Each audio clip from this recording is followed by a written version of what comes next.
Hi guys, just a quick update on the pond.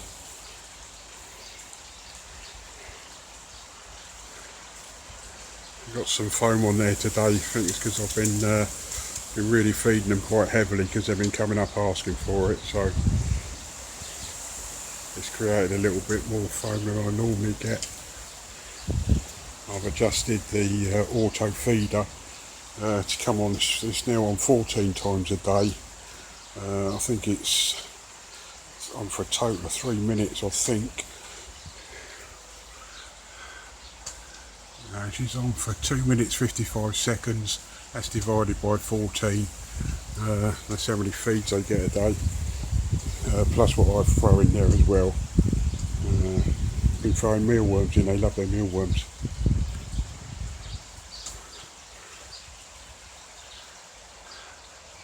The wrens have successfully fledged. No casualties that I know of, although one of them, I come out one morning and one of them was hopping about down there. Could hardly walk, let alone fly, so it obviously been pushed out or fell out, but I picked it up and put it back in the nest box, and there it stayed. Never saw it come out again until they obviously fledged.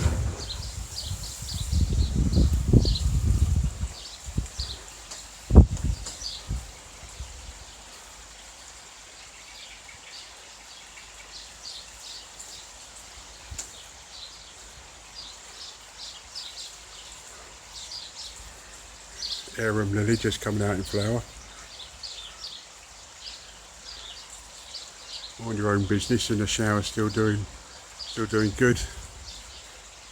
Popped down the garden centre the other day. Took the opportunity to buy a couple of plants. Got a nice little acer there, which I think is going to be more of a bush than a tree. And the same as that one, I think it's going to be more bushy than a tree. And I'm going to put those down by the side of the pond. I'll put some old potting compost out the old pots down there, and I'll replant them down the side of the pond. And I've also bought a couple of nice little ferns there. I'm going to put them in the shower. I'll nick a pair of Lizzie's tights or stockings or whatever, and I'll get some aqua soil and I'll make up some root balls, and then I'll just put them in the air gaps of the shower.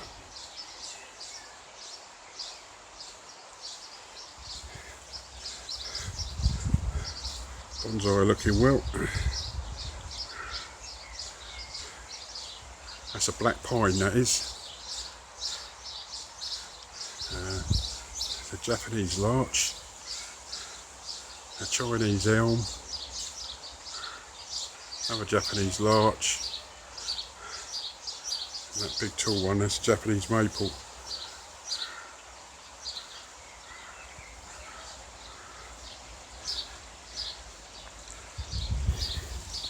But I've been mucking about in the field house last couple of days as well.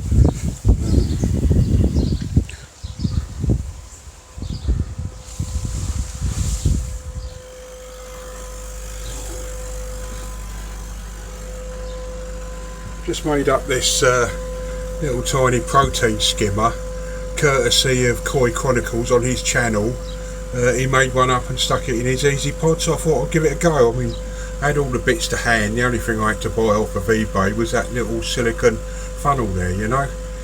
It needs fine tuning, but it's producing. I had an extension on that pipe, had it coming out of the drum and put it in a bucket overnight.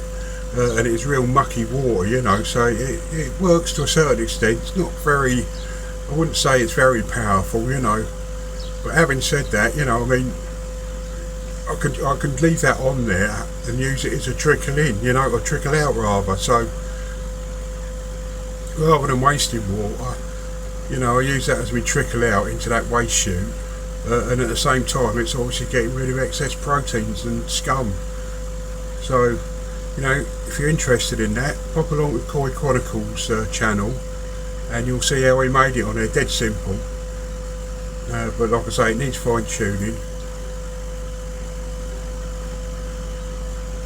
but it does work. Like I say, had that going into a bucket overnight, and when you compare it to a glass of or a jug of pond water, you know, whereas the pond water looks clear, you know, that definitely had a green, brown, mucky tinge to it, you know.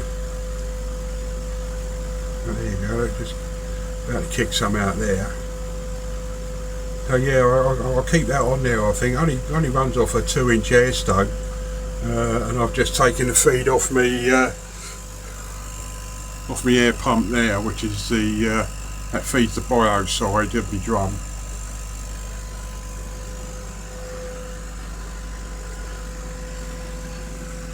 That's my amalgam UV in there.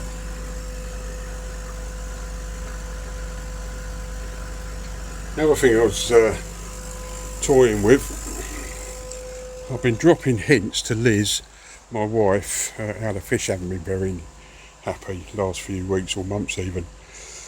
Anyway, she's seen me hovering about round here. She keeps asking the question, what you keep stopping there for? What you keep looking down there for? I keep saying, I want to fit an air source pump. Anyway, she never batted an eyelid. Never batted an eyelid. But perhaps that's because I left the heat part out of it. But anyway, when I put this shed here, I really wanted an 8-foot shed. This is a 7-foot by 6 shed. I really wanted an 8-foot shed, but I couldn't be arsed. I had a whacking great big tall conifer tree, and I couldn't be arsed to dig that root out. But now this is the only place for a air source heat pump to go in here.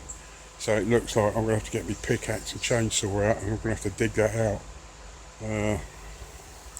and flatten it, you know, take all that soil out so I've got a flat floor, and I'll put my air source heat pump there and go through the shed, obviously plumb it into the drum through the shed, you know. But she never batted an eyelid. But I'm curious, because I bet if I had mentioned heat, it would have been a different story, but there you go.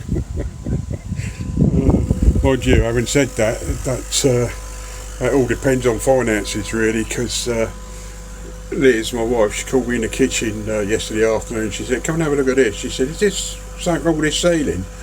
And I looked at it, and it was just started, got a little tiny bit of a bow in it, and anyway, I stuck my hand on it, and it, oh, you know, I could push it, you know.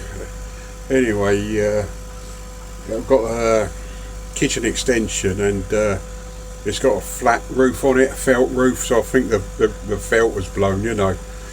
So I had to come down the shed, get a drill, and put a small hole in the kitchen ceiling with a bucket underneath of it, and I suppose I got a pint of water out of it, you know.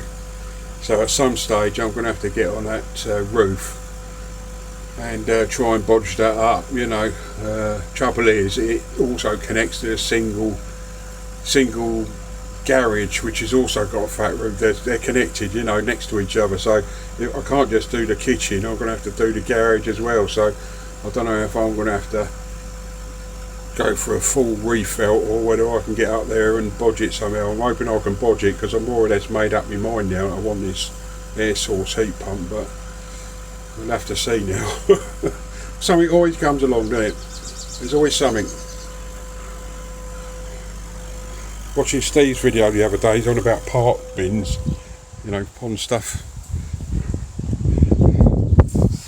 Oh, hello Steve. There's mine. There's mine. It's a bit of a mess in here because I was looking for something. I was looking for an elbow for that. Skimmer I just made. So I got a full bin there. You know, there's valves, there's slide valves, there's bits of pipe, there's T-junctions, all sorts of things. And then I've got another bucket. I've got another bucket over there, look.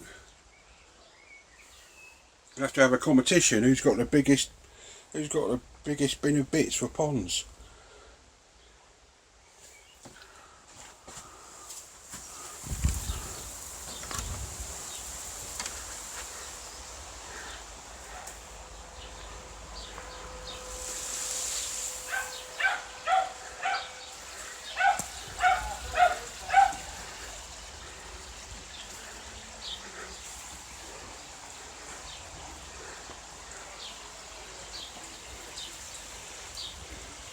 Okay gang, we'll leave it there. Thanks for watching.